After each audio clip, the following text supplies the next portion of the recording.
Hi hello ನಮಸ್ತೆ welcome back to my YouTube channel. ಎಲ್ಲರೂ ಹೇಗಿದ್ದೀರಾ? ಹೋಪ್ ಎಲ್ಲರೂ ಚೆನ್ನಾಗಿದ್ದೀರಾ ಅಂತ ಅಂದ್ಕೊಳ್ತೀನಿ. ಯಾರೆಲ್ಲ ಹೊಸದಾಗಿ ಚಾನಲ್ನ ನೋಡ್ತಾ ಇದ್ದೀರಾ, ಫಸ್ಟ್ ಟೈಮ್ ನೋಡ್ತಾ ಇದ್ದೀರಾ, ದಯವಿಟ್ಟು ಚಾನಲ್ನ ಸಬ್ಸ್ಕ್ರೈಬ್ ಮಾಡಿಕೊಂಡು ನೋಡಿ, ಸಪೋರ್ಟ್ ಮಾಡಿ. ಇವಾಗ ತಮ್ನೈಲನ್ನು ನೋಡ್ದಾಗೇನೆ ನನ್ನ ಮಗು ಮೊದಲು ಹೇಗಿತ್ತು, ಆನಂತರ ಹೇಗೆ ಕಲರ್ ಚೇಂಜ್ ಆದ ಅಂತ ಹೇಳಿ ವಿಡಿಯೋನ ಮಾಡ್ತಾ ಇದ್ದೀನಿ. ಫಸ್ಟು ಅವನು ಹುಟ್ಟಿದಾಗ 2 ಡೇಸ್ವರೆಗೆ ಫೇರ್ ಇದ್ದ, ಬೆಳ್ಳಗೆನೆ ಕಾಣ್ತಾ ಇದ್ದ. ಅದಾದ ನಂತರ full gradually colour black colour ಆಗೋದಕ್ಕೆ ಸ್ಟಾರ್ಟ್ ಆದ. ಅವನು ತುಂಬ ಪ್ರೀಮೆಚ್ಯೂರ್ ಬೇಬಿ ಆಗಿದ್ದರಿಂದ ಅವನ್ನ ಹುಟ್ಟಿದ ತಕ್ಷಣವೇ NICUಗೆ ಶಿಫ್ಟ್ ಮಾಡಿದರು. ನಾನು ಅವನ್ನ ನೋಡಿದ್ದು ಫೋಟೋನಲ್ಲಿ ಮಾತ್ರ. ಫಸ್ಟ್ 6 ಡೇಸ್ವರೆಗೂ ನಾನು ಅವನ್ನ ಡೈರೆಕ್ಟಾಗಿ ನೋಡಿನೇ ಇರಲಿಲ್ಲ.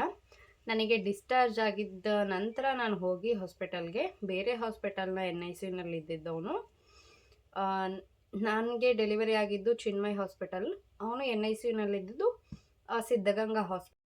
ಸೊ ನಾನು ಹೋಗಿ ನೋಡಿದ್ದು 6 ಡೇಸ್ ಆದಮೇಲೆ. ಆವಾಗ ಫುಲ್ ಬ್ಲ್ಯಾಕ್ ಆಗಿದ್ದ. ಇದೇನೋ ಫೋಟೋನಲ್ಲಿ ಅಷ್ಟು ಚೆನ್ನಾಗಿದ್ದ, ಇವಾಗ ಈ ಥರ ಆಗಿದ್ದಾನೆ ಅಂತ ಕೇಳಿದೆ ನಾನು ನನ್ನ ಹಸ್ಬೆಂಡ್ನ.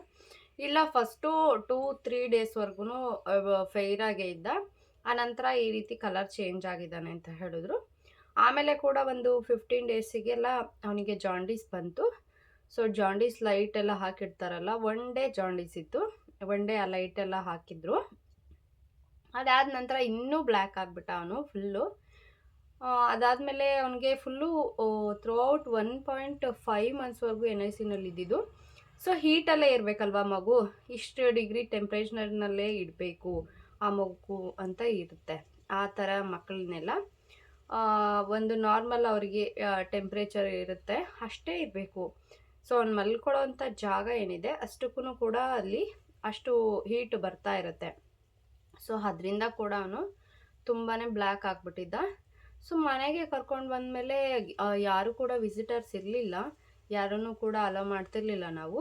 ಬಟ್ ಆದರೂ ಕೂಡ ಯಾರಾದರೂ ತುಂಬ ಹತ್ತಿರದವರು ಎಲ್ಲ ಬಂದಾಗ, ಏನು ಇವನು ಇಷ್ಟೊಂದು ಕಪ್ಪಗಿದ್ದಾನೆ, ನೀವಿಬ್ಬರು ಇಷ್ಟು ಫೇರ್ ಇದ್ದೀರಾ, ಇವನು ಯಾಕೆ ಬ್ಲ್ಯಾಕ್ ಇದ್ದಾನೆ ಅಂತ ಎಲ್ಲ ಕ್ವಶನ್ ಮಾಡ್ತಿದ್ರು. ನನಗೇನಷ್ಟು ಬೇಜಾರಾಗ್ತಾ ಇರಲಿಲ್ಲ. ಬಟ್ ಹೇಗಾದರೂ ಮಾಡಿ ಸ್ವಲ್ಪನಾದರೂ ಮಗುನ ಫೇರ್ ಮಾಡಬೇಕು ಅನ್ನೋದಿತ್ತು ಮನಸ್ಸಲ್ಲಿ.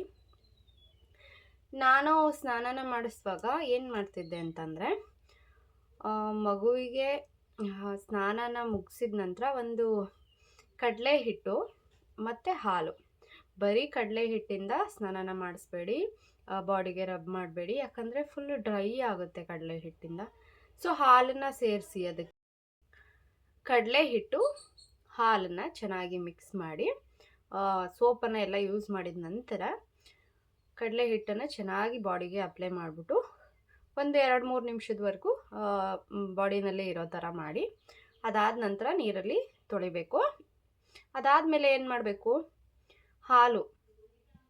ಸ್ವಲ್ಪ ಹಾಲನ್ನು ಹಾಕಿ ಅದಕ್ಕೆ ಜೊತೆಯಲ್ಲಿ ಸ್ವಲ್ಪ ಎದೆ ಹಾಲನ್ನು, ಬ್ರೆಸ್ಟ್ ಮಿಲ್ಕನ್ನು ಕೂಡ ಸೇರಿಸಿ ಒಂದು ಸಣ್ಣ ಲೋಟ ಆ ಥರ ತಗೊಂಡು ನಿಧಾನವಾಗಿ ಬಾಡಿ ಫುಲ್ ಎಲ್ಲ ಕಡೆನೂ ಅದು ಸ್ಪ್ರೆಡ್ ಆಗಬೇಕು, ಎಲ್ಲ ಕಡೆನೂ ಹಾಲು ಬರಬೇಕು. ಆ ರೀತಿಯಾಗಿ ಹಾಲಿಂದ ಸ್ನಾನನ ಮಾಡಿಸ್ಬೇಕು. ಸೊ ಹಾಲು ಹಳ್ಳಿಗಳ ಕಡೆಯಲ್ಲಿ ಹಸುಗಳಿರುತ್ತೆ, ಸೊ ಬೇಕಾದಷ್ಟು ಹಾಲು ಸಿಗುತ್ತೆ, ಹಾಲಿಂದ ಸ್ನಾನನ ಮಾಡಿಸ್ತೀವಿ. ನಾವು ಸಿಟಿನಲ್ಲಿರೋವಂಥವ್ರು ಪ್ರತಿದಿನ ದುಡ್ಡು ಕೊಟ್ಟು ಹಾಲನ್ನ ತರಬೇಕು, ನಾವೇನು ಮಾಡಬೇಕು? ಸೊ ನೀವು ಕೂಡ ಅಷ್ಟೇ, ಎಷ್ಟು ಸಾಧ್ಯ ಆಗುತ್ತೋ ಅಷ್ಟು ಬಾಡಿಗೆ ಎಲ್ಲ ಕಡೆ ಸ್ಪ್ರೆಡ್ ಆಗೋ ರೀತಿಯಲ್ಲಿ ಹಾಲನ್ನು ಕೈಯಿಂದನೇ ತೆಗೆದಾಗಲಿ ಹಾಕೊಳ್ಳೋವಷ್ಟು ತೊಗೊಂಡು ಬಂದು ಮಗುಗೆ ಹಾಲಿಂದ ಸ್ನಾನನ ಮಾಡಿಸಿ. ಇದರಿಂದ ಕೂಡ ಮಗುವಿನ ಸ್ಕಿನ್ ಕಲರ್ ಚೇಂಜ್ ಆಗ್ತಾ ಬರುತ್ತೆ. ಹಾಗೆಯೇ ಮಗುವಿನ ಬಾಡಿನಲ್ಲಿ ಮಾಯ್ಶ್ಚರ್ ಕಂಟೆಂಟು ಹೋಗದೇ ಇರೋ ರೀತಿ, ಡ್ರೈ ಆಗದೆ ಇರೋ ರೀತಿ ಯಾವುದಾದ್ರೂ ಒಂದು ಒಳ್ಳೆಯ ಬಾಡಿ ಲೋಷನನ್ನು ಹಚ್ಚಿ, ಹಿಮಾಲಯ ಆಗಿರ್ಬೋದು, ಅಥವಾ ನಾನು ಯೂಸ್ ಮಾಡ್ತಾ ಇದ್ದಿದ್ದು ಯಾವುದೇ ಕ್ರೀಮ್ ಇಲ್ಲ, ಸೆಟಾಪಿಲ್ ಲೋಷನ್ ಬರುತ್ತಲ್ಲ ಆ ಲೋಷನನ್ನು ಯೂಸ್ ಮಾಡ್ತಾ ಇದ್ದೆ ಅಷ್ಟೇ. ಹಾಗೆಯೇ ಬೆಳಗಿನ ಹೊತ್ತು ಒಂದು ಎಳೆ ಬಿಸಿಲಿರುತ್ತಲ್ಲ, ಒಂದು 7 o'clock ಎಲ್ಲ, ಆ ಒಂದು ಎಳೆ ಬಿಸಿಲಿಗೆ ಮಗುವನ್ನು ಒಂದು 1/4 ಗಂಟೆಯಷ್ಟು ಹಿಡಿತಾ ಇದ್ದೆ.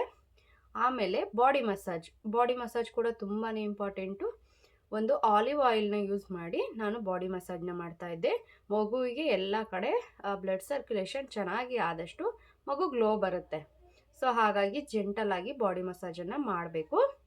ಡೈಲಿ ಸ್ನಾನನ ಮಾಡಿಸ್ಬೇಕು. ಮಗುನ ಕ್ಲೀನಾಗಿ ಇರಿಸ್ಕೋಬೇಕು ಫಸ್ಟು. ಆಮೇಲೆ ಆದಷ್ಟು ಡೈರೆಕ್ಟ್ ಸನ್ಲೈಟ್ಗೆ, ಅಂದರೆ ಬಿಸಿಲು ಜಾಸ್ತಿ ಇದ್ದಾಗ ಎಲ್ಲ ಮಗುನ ಆಚೆ ಕರ್ಕೊಂಡು ಹೋಗಬಾರ್ದು.